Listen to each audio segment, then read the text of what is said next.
Welcome to Behavioral Health Today, a podcast brought to you by the Triad Network. This podcast is designed to share trending topics occurring within the world and our communities and bring them a behavioral and mental health perspective. Welcome to Behavioral Health Today, a Triad production. I'm your host, Dr. Graham Taylor, and with me today is Dr. Beverly Smith. Beverly is the 45th president of the American Mental Health Counselors Association. She has 26 years of professional counseling experience in various settings, including private practice, public education, corrections, community counseling, and in higher education. She is also the owner and principal therapist of B. Smith Consulting Group, as well as an adjunct professor of clinical mental health counseling at Mercer University. I'm excited to have Beverly with us today as we talk about her work with the American Mental Health Counselors Association. Beverly, welcome to our show. Thank you. I'm glad and excited to be here with you. We're excited to have you. Nice to be here. You know, in getting to know you and the things I've read this week about you and watched this week, you've had an amazing 26-year professional life, and you've been involved with so many organizations and institutions. And what I love about this is you clearly equipped yourself and been dedicated to equipping yourself for your various responsibilities in each of these organization institutions through pursuing a significant number of degrees and certifications. At last count, you've had 10 titles after your name. That's pretty noteworthy. Where does your passion for mental health and just being involved in organizations come from? Thank you again for allowing me to be here and spend this time with you. I have had what I consider a phenomenal career, and I've had opportunities that have just been some great stellar opportunities. I am passionate about helping people. I'm passionate about people improving their quality of life. So however I can do that in an ethical and legal manner to help people, persons, individuals, communities make advancement in dealing with life issues. All of my services are trauma informed. My leadership is indeed from a trauma-informed standpoint, because not only do we work with clients and patients to help improve their quality of life and take into consideration trauma, I also lead from that perspective as well as leading from a perspective of diversity, equity, and inclusion. And so that has been part of my platform as the current president and the current interim CEO of the American Mental Health Counselor Association. So over my 26 years, I've enjoyed it. Yes, as you said, I have credentials beside my name, and I have had, again, just an awesome opportunity. If I was in a different setting of a spiritual and religious setting of people like the board certified professional Christian counselors, I would say, I'm grateful to the opportunity and the blessings that have been bestowed upon me. I mean, in the marketplace, I'm understanding of where to insert certain wording and so forth. But my faith has been very important in what I do and how I do it. But I've had a great opportunity this year to be the president and the CEO of AMHCA and talk about various issues that are important to clinicians as well as to the public. I really like that. As you're stepping up into this leadership position, in any leadership position, what personal qualities do you know about yourself that you bring to those positions? You're talking about kind of a trauma-informed but also to complement that, what are some of the personal qualities you bring? And what do you aspire to create in the associations as a leader? Mm-hmm. That's an excellent question. It's a question that you often don't hear, but I'm glad you asked that question because it's something that, I've reflected on as a leader. As I stepped into the seat of presidency for AMHCA, yes. I knew my strengths were in bringing people together, coalescing and uniting in a way that is respectful. I do understand the importance of leading by example. I understand how to lead with compassion, and that makes a difference in a normal time, but during a time of a pandemic, such as COVID-19, I think was equally important. I came in as president just to be the president. I didn't step into the role or had agreed upon. I didn't sign on to anything else. But I walked into a situation where I had to assume the role as the interim CEO. And what helped was previous experience from leading as president in other organizations, leading as CEO in my own organization. That helped. And those qualities for me would include being compassionate, being able to unite people, being able to respond appropriately under pressure, being able to deal with conflict. My theme as I begin my presidency this year was reimagining AMHCA because we were still and are still in a pandemic, dealing with other issues within our society. I knew it was important for the organization to reimagine itself so that we can be relevant and sustainable. In doing that, that meant we had to begin to take on a new paradigm, to use different lenses to look through, to operate. In doing that, guess what? Conflict was inevitable. And my phrase to the board was conflict happens, it's inevitable, but combat is optional. So as I led, and I always have led from that standpoint of understanding we will have change, but we did not have to choose combat. Now, that had to be more than just my mantra or motto. I had to model that. So when there was conflict, when there were disagreements, I had to still model. What is it like for a leader to still lead in turbulent times? Yeah. What is it like for a leader to lead and still lead without showing the emotionalities when it wasn't needed? Because everyone won't respond calmly and appropriately, in board meetings or one-on-one. It's just kind of the life of an organization, life of individuals. It's just our life.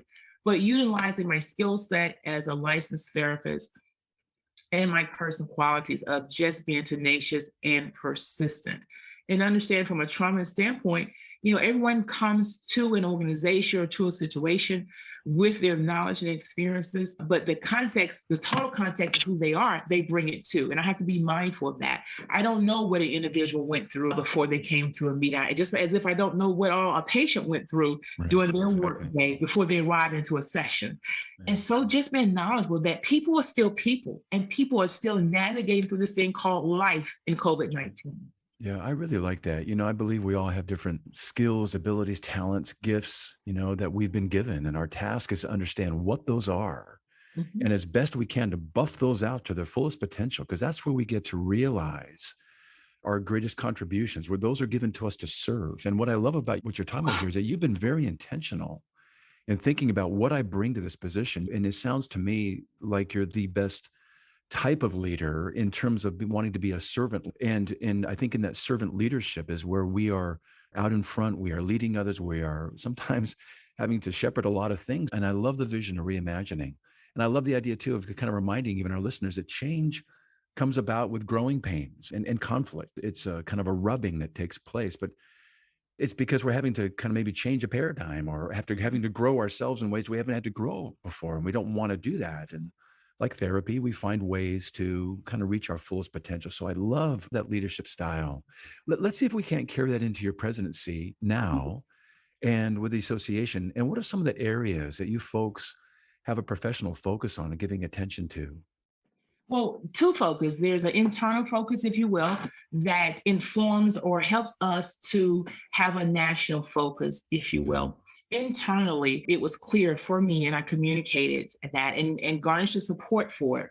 I wanted to focus on leadership and strategic support. Okay. Internally, how do we build leaders? So I implemented a leadership institute where we provided the opportunities for leaders who want to move up in the state level, national level, but just individuals who are in the profession, who just want to have leadership qualities to just lead better as a person at home, but also within their own organization or workspace.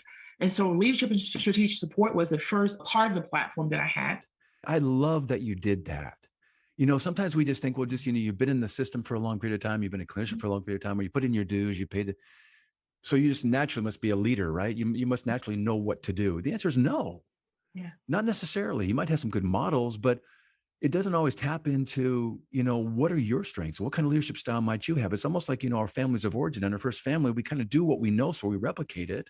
Mm-hmm. Well, what says, that you're reaching your best, or maybe you're reaching and understanding what your leadership style could actually be, which is really what you did at the very beginning when you came in this position and other positions of, what do I bring to this that I can really enhance this position that I'm in? So I love it that you teach people or offer an opportunity and support for that leadership development and that whole strategic thinking. What a great place to have an organization function from to benefit its members if they want to kind of move up and be effective leaders. That's awesome. That was a great opportunity, and it's still available, still ongoing. But it allowed leaders to do reflection Yeah. within themselves as they move forward, because that's important.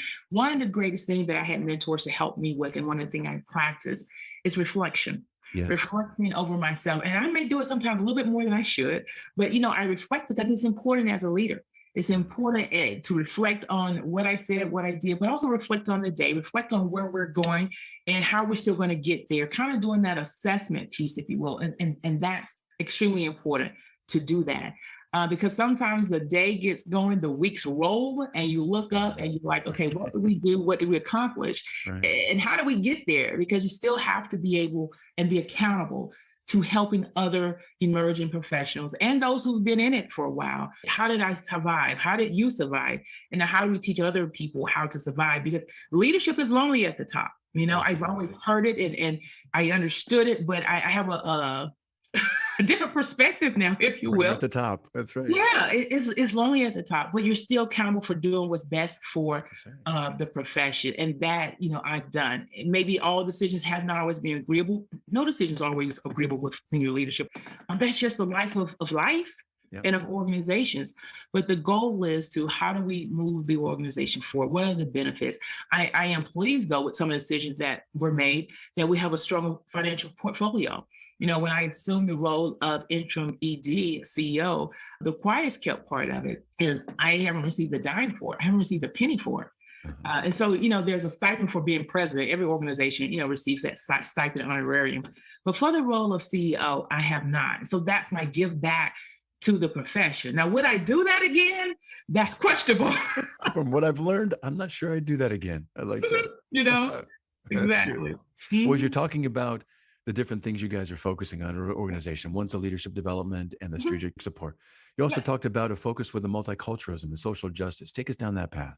Yes, the second approach or the second focus was multicultural and social justice advocacy. Yes. It was important for us to communicate to the members, but also then to communicate to the larger community, the larger public, if you will, that as licensed clinical mental health counselors, licensed therapists, we help and advocate for our clients, for our patients, so that they have that experiences of equity within the communities. And so we do take public stance when we need to against things that are not just in our society, in our community. And we do that because when you have social justice or social injustices, it impacts an individual or community's mental health. Yes. And so we have an investment in that because we still want to improve the quality of life for people. And in order to do that, there are times that we have to take a voice. And it is part of our ethical responsibility. So we're not inserting ourselves in places that we should not. So we've had webinars, we've had training and educational opportunities to help clients be equipped with tools when to recognize micro, macro aggressions, to understand when racism and injustices are present. And then how do you then in turn collaborate or have accountability group to help you navigate those spaces, to in turn help your clients to navigate those spaces so we all can improve our quality of life. We'll be right back after word from our sponsor. Nearly 9 in 10 registered voters believe the nation faces a mental health crisis, according to a new USA Today Suffolk University poll. Americans are more concerned than ever about their mental health. Mental health first aid provides the resources and training to identify, understand, and respond to signs of mental health and substance use challenges. It provides the confidence and skills needed to offer life-saving assistance, and it provides peace of mind. Our experts provide mental health first aid training for adults, teens, caregivers, veterans, law enforcement, EMS, and school faculty. Mental health concerns are on the rise, but evidence-based training through mental health first aid can make a difference. Visit mentalhealthfirstaid.org to find a course near you, or email hello@mentalhealthfirstaid.org to schedule a training. Courses are available for individuals, groups, organizations, and companies of all sizes. Visit mentalhealthfirstaid.org and make a difference in your community.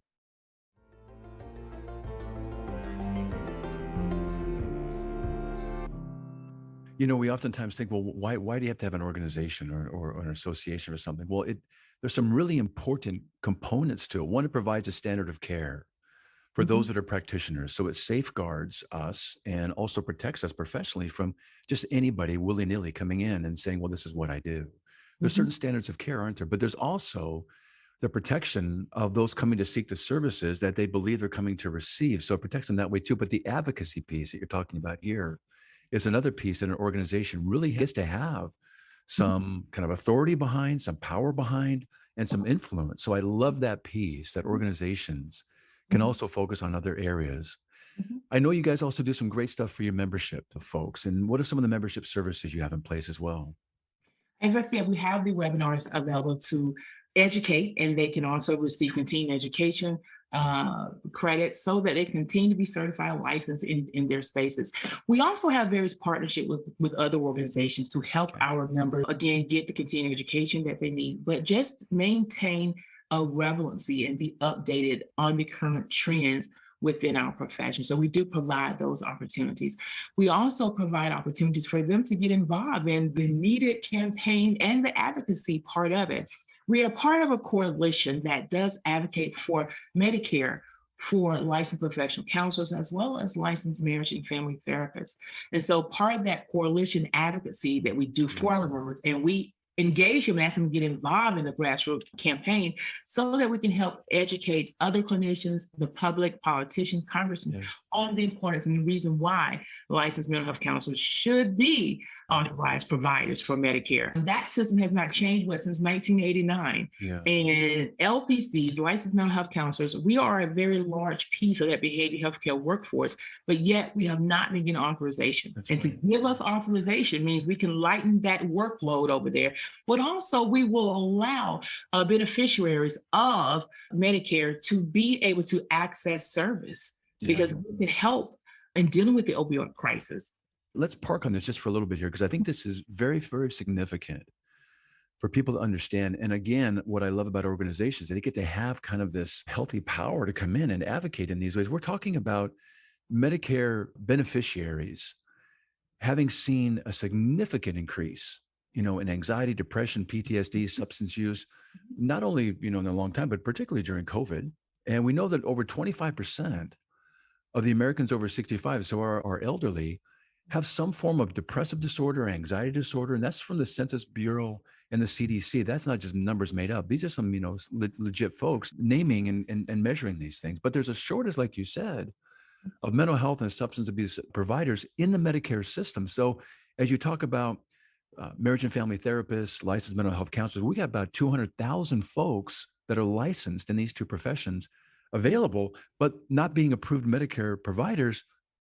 People can't access their services. So this is part of your Mental Health Access Improvement Act, isn't it? Yes, it is.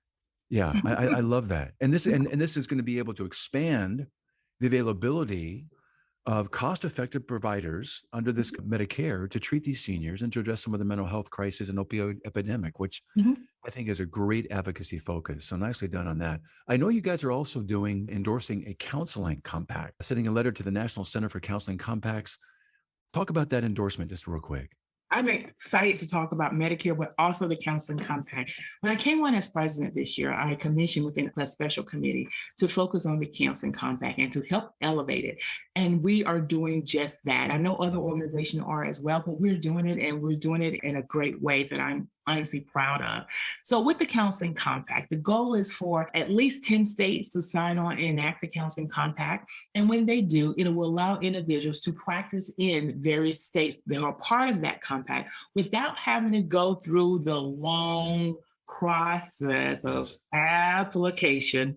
And it asks for information that you maybe didn't have from 20 years ago when you were licensed, but it's asking you to do the things that you've already demonstrated competency in and success in, if you will. And so being a part of the counseling compact, for example, if I'm in Georgia, if I'm in Utah, if I'm in Virginia, West Virginia, Maryland, it will allow me to practice across those state lines within the regulations and guidelines. Now, it doesn't mean that every state has to join. It is up to each state to join on their own. But what we try to do as organizations, AMHCA, is provide opportunities and platforms for state leaders, members, politicians, whomever, to come to a common space and ask your questions, and also allow us to maybe provide more information on the benefits of the counseling compact. So we are a strong advocate for the counseling compact. We're talking about greater individual and family access to mental health Mhm. services. You're talking about maintaining high standards of public health safety. Yeah. You're talking about continuity of care for patients. What are some other things that you're trying to communicate to the states, organizations that say, hey, this is good, join us? Well, what we're trying to communicate that it is good. It allows the profession to work collaboratively There you go. together and going in one direction on the same page. That's And right. so, yes, we communicate the benefits of it allows clients access to a diverse population of already qualified and already licensed, individuals in the profession. It's just a great opportunity for the profession to come together and to meet the needs of the people we're here to serve. We're in the middle of a mental health crisis. I do not feel, in my personal professional opinion, that is going away. So we now have to prepare for a year from now, 3 years from now, 5 years from now, 10 years from now. Yeah. The effects of COVID-19 is going to be with us for a while. That's why they call it the long haulers effect. And oftentimes everyone wants to talk about the physical aspect of COVID-19, rightfully so. But there is a mental health component that is here. And we have a tendency to want to make that topic taboo. And we're saying, even with the counseling compact, the issue does not have to be taboo. Seeking service does not have to be a complicated process. Yeah. Boy, that's really good. I remember looking at the Board of Labor and looking at job growth and mental health. Mhm. This was about maybe 7 years ago. And at that time, the job projected growth was about 21%. I can guarantee you that's up in the 30s right now. I haven't looked lately, but this is just going to expand. Mhm. COVID, the opioid crisis, substance abuse, all of these things. And I think we're getting a better and better presence in our nation about seeing that there are some real needs in terms of mental health that we have a response for. So I think that's terrific that you're kind of advocating in that way. I'm also curious, for those that are mental health counselors from your organization, what services are you providing, Beverly, through your organization for your members, in addition to the ones we talked about before about some of the leadership training? I know you guys do professional development and education, et cetera. Give us a few of those things. Well, one of the things that I'm excited that we also provide for our members is if we have a member that will send in or log in or click on a link or say, hey, I need consultation, ethical consultation. We provide legal, legitimate, ethical consultation with our members. And that is major because if you ever have a question or ever in doubt, and as an organization, we're saying we're here to help you facilitate through that. So we have an ethics committee that is available. And on that committee, we have legal representation, who have the counseling background to help sort through and help individuals navigate. So that is an extreme plus for our members as they serve in the communities that they're in. We have opportunities for members, again, as I mentioned before, to get involved with the organization, get involved in their state or grassroots efforts as it pertains to Medicare, as it pertains to the counseling compact. So those are services that we provide. Upcoming in the near future, we'll see some more advertisement on our first ever trauma neuroscience symposium. And that us then to take a look at the trauma and the informed care from a neuroscience standpoint. And that is something that we're offering to our members, as well as anyone who's, in the profession at large. So we're providing, a number of services to our members. And sometimes, some members like certain topics or they like certain issues more. They take advantage of certain benefits more than they do others. Right. We also partner up again, like I said, with a host of organizations to help individuals just advance in their career, in their profession. Really good. This is really well-rounded. I know you guys do, career guidance, job boards, Yes, we do. community outreach, all these things. I mean, there's just the list is pretty significant. And I think, and it's so worthwhile for organizations to provide their members with these things.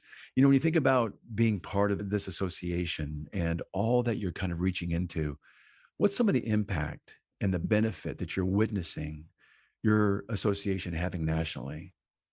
One of the benefits that I am seeing is that we are connecting with the state chapters more. And so that's been a great benefit. We're also connecting with national organizations. I sit on the board of AASCB with other national leaders in the counseling profession, such as ACA, KCREP, NBCC, and those kinds of organizations. It allows us to collaborate and work together for the benefit of members. Because you may have some members who are a member of AMHCA who are also a member of other organizations as well. So it's important for us to work together and provide information in a timely way. So I have noticed the ability to work with other organizations, work with our state chapters, has been an improvement. So that has been extremely helpful. I have an opportunity to have leaders to reach out to me, to invite me to states. And so bridging that gap with the states and those who are at the grassroots level, who are working with their state legislators to advance the counseling compact and other issues, that has been an improved collaboration, improved communication. So I have found that to be very helpful as well. You know, the very first thing you said today was you came in with the heart of advancement. And that's what you're talking about right now, looking to advance, you know, your services, your ability to come into people's lives, to be of help, to serve. And that advancement's really been a theme throughout, it sounds like, what you're doing in your presidency. You know, at the end of your presidency, when you look back on it, how will you measure your success? Well, that's a good question. I'll measure it in several ways. I'll measure it for my internal standard, which combines with my professional standard. I'll look at the markers. I'll look at the markers of, did I do all that I said I would do? And if I didn't hit all the markers, I'm okay with that, as long as we made some progress. Stabilizing the financial portfolio, not having the expenditure for a CEO position, is huge. And so that, for me, is a measure of success, because we brought in the revenue. May not be new sources of revenue, but we did not send those funds back out the door, right? So we stabilized our financial portfolio. That is a huge success. We've increased membership. That is a huge success. We are now beginning to look at the organization through new lenses. We are beginning to reimagine the organization to be sustainable. How do we be relevant? How do we now speak the language and present the part so that emerging professionals will be engaged, as well as those who've been in the profession for a while? How do we make that connection? And that has been important. What you will see upcoming is a podcast that I'll be launching, and just trying to do those things that will attract the emerging professionals and engage other professionals. So increasing membership is important. One of the things that we were doing, which was major for me, was to revisit our strategic plan. That was huge, because in reimagining an organization, you have to revisit strategic plan. You have to say, okay, what were we doing before that we need to do differently? One of the things that, I tackled, which is probably several, and if you talk to board members, they'll tell you she has some really high goals. Yes, I did. No doubt. I believe in being for the stores, And so whereas in the past, someone they have said, we're going to make a 1% increase or a 3% increase. And I'm like, that's not acceptable for me. We're going to make 100% increase, because truly, if you shoot for the sky and the stars, you shoot for the sky, you'll land among the stars, or you'll land somewhere higher than where you were.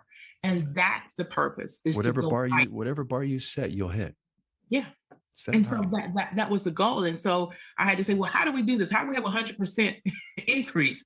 Well, we got to cut back. We got to freeze hire. We can't hire an ED. That was a hard decision that maybe not was a favorable decision, but it was a necessary one. And so that's something that I think for me, again, if I was looking at someone else, I would say that was very admirable to do it. And so what I've learned too, as I move forward, is to always say, Beverly, you did good in this area. You hit the mark, you surpassed it. Or you know what, revisit that again, try again. But being honest with myself, but also and recognizing successes. So the increase in membership, revisiting strategic plan, those are things that I will just be extremely happy about, a legacy that I'll use, that I'll leave. And also, one of the things that we'll be including it and voting on to include, and I'm sure it'll pass in our bylaws, is that I will have instituted a membership committee that will be a standing committee, along with the Multicultural and Social Justice Standing Committee, and along with the Council of Committees, which is a committee that I instituted, in which all committee chairs sit on this council, and they're able to work across the departments, if you will, and work collaboratively, because that's the group of people that are actually with the grassroots. They're actually with the people keeping the organization going and bringing in more people. So they need a voice and they need to know they're heard. So I created that committee. And so those are things that are part of my legacy that I'm just happy about and ecstatic about. But I did it with the work of so many great people who supported my leadership, who were there advocating for me, who were there calling me on the phone. Hey, you're going in the right direction. It's okay. I know it's hard, but keep moving. You know, I had a past president who said to me, which was so touching, I'll forever remember his words, when he said to me, you know what? I'm going to need it you specifically during this time. And it's helpful when you have cheerleaders on the side cheering you on, because as I stated earlier, it's very lonely at the top. Mm-hmm. It's very lonely. And so when I move forward, one of my legacies will be making sure I reach back, because people have helped and supported me. Now, I've had some non-supporters, right? I'm not going to make this look unreal. Got to have those too. Those are out there. There's some people that are bent, but yeah, it's like you've just had a wonderful, wonderful career and been so intentional again in advancing these things. I'm very impressed, and you got a great enthusiasm about yourself that's got to help push these things forward and kind of get people on the same page with you. You know, we're kind of beginning to wind down today, but what message would you want to give somebody listening in today? Maybe somebody who might want to come into this field, or maybe consider becoming, you know, a mental health counselor member with your association. Leave us a message. Well, the message would be twofold. The message I would give to professionals, if you want to get involved, first of all, I'm going to simply go to our website, www.amhca.org, and you can join, become a member. You can reach out to me at president@amhca, again, .org, or my email address personally, and I'll share that, because I always want to be accessible to people, and I always want it to be available. That is bevsmithphd@gmail.com. And then my business is drbsmith@bscg.co. And I share that because it's helpful to have people cheerleading and being there for you as a mentor, or just helping you navigate in all circles and in all endeavors. So I would say to individuals, if you have a desire to be a member, join. If you have a desire to be a leader, go for it. Plan strategically, but also surround yourself with people who can help you plan and help advance the agenda of the profession, as well as help individuals experience personal success. I would say to individuals, know who you are, be confident in who you are. And everyone won't like you. They won't always agree with you, but command respect. You know, some people would say, why do I have to call you Dr. Smith? You know, I determine what I answer to, but I have worked hard for the title of Dr. Beverly Smith. I earned a PhD. And so there are arenas where I'm just hands down Dr. Smith, and I have no regrets about that. And I encourage others, you know what, if you disagree with it, you go to therapy and lay on the couch and figure out why. That's not a red wagon to pull today, you know. But for everyone to strive for your goals and your dreams, if you're in organizations, help to advance the organization, support leadership. And if you feel like it's not going the direction you want to go in, it's always okay to make adjustments and serve in other places. But where you are gifted at and where you have a gift to give, then serve and work in your gifted area. I've really been in a good space to serve in a place that I am gifted in. I remember my mother and my father reminding me what I said when I was at Tuskegee University working on my master's. And I said to them, hey, I found my passion and my mission in life. You know, and when times get hard, my mother and my father, even at my age, reminded me, it's okay, you can survive. You're serving in your gifted area. You remember when you told us back in That's right. 1990 something, right? You said you were in your area of gifting, your passion, you found your niche in life. And I truly have. Do I get tired sometimes of understanding and safeguard myself from compassion, fatigue, and burnout? Absolutely, because I'm still a human being. You know, I'm not some superhero, but I'm a person who cares. And so I would say to everyone, what you care and have a passion to do, then do that without any regrets, without any excuses, and get licensed, get certified, get the extra training in the areas that you want to serve in. Now, some people, you were very nice and say, oh, she has some credentials, give me accolades. There's some people would say to me, there's no need in having those credentials. And I would say to them, you make decisions for your life and your professional career, and I'll make the ones for mine. Don't tell me I'm superseding. Maybe you're just coming up short. I don't mean that in a hard way, but you just have to look at the lenses and look at the glass full or half full. It's up to the individual. And so to organizations, I would say, you know, we're in a time of COVID-19, some say post-COVID-19, but nevertheless, look at your organization, look at the strengths, look at the weaknesses, and truly address them. Truly address them. Does it happen overnight? Absolutely not.